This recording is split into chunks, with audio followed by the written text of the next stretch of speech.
Ok. Je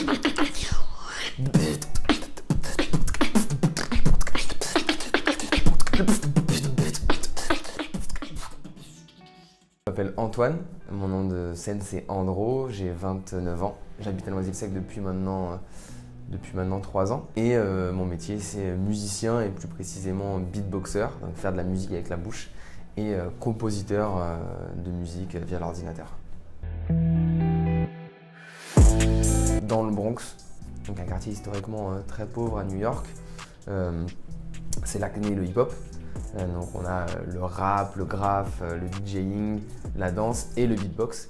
Et initialement, ce qu'on dit, c'est que le beatbox a été démocratisé pour accompagner les gens qui rappaient, parce que forcément, peu d'argent pour se procurer de quoi avoir une instru en toutes circonstances. Et donc il y a des gens qui se sont dit, bon, on va le faire. Le but du beatbox, c'est de faire de la musique avec sa bouche, tout simplement. Là où ça se différencie du chant, où on va utiliser beaucoup la voix, le beatbox, là, on peut ne pas du tout l'utiliser. On va plutôt utiliser tous nos organes phonatoires pour créer du son, que ce soit percussif, par exemple, des sons explosifs assez percutants, ou après des sons un peu plus longs, à des consonances électroniques, par exemple, ou encore. Et l'objectif de tout ça, c'est d'avoir, comme on a des packs de sons sur ordinateur, d'utiliser tous ces sons et les mettre ensemble pour faire des morceaux, faire de la musique. Quand j'ai commencé le beatbox, j'étais attiré par la musique, j'écoutais pas mal de rap et de choses comme ça. Mais j'étais pas non plus...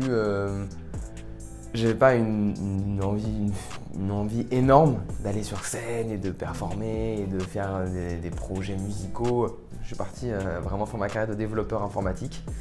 Et puis j'ai gagné les championnats de France puisque je continuais à faire les championnats de France en duo avec un ami.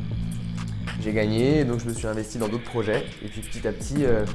ces projets ont grandi et un jour, j'ai pu me séparer de mon CDI et puis me dire ok, on y va quoi. Je vis du beatbox, de la production musicale par ordinateur où je fais des projets musicaux.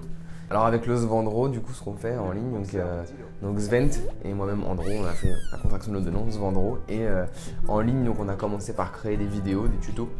Parce que l'objectif c'était de rendre aussi ce que nous on avait pu apprendre gratuitement. Moi je travaille dans un projet qui s'appelle Vocal Grammatics à côté, qui a pour but d'écrire le beatbox. Donc on a créé un système d'écriture et donc aussi pouvoir réinjecter ce système d'écriture du beatbox dans ce projet le Svendro et l'ouvrir au plus grand nombre en vidéo.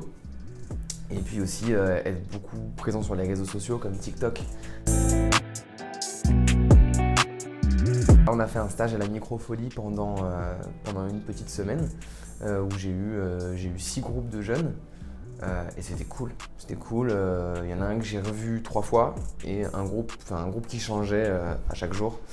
Donc c'était chouette, c'était l'occasion de bosser sur d'autres choses. Quand les groupes reviennent plusieurs fois, c'est cool parce qu'on peut aller un peu plus loin que juste apprendre les sons de base. Et je crois qu'ils ont kiffé. Et en plus, il y en a qui étaient vraiment bons dedans. Donc peut-être des futurs champions.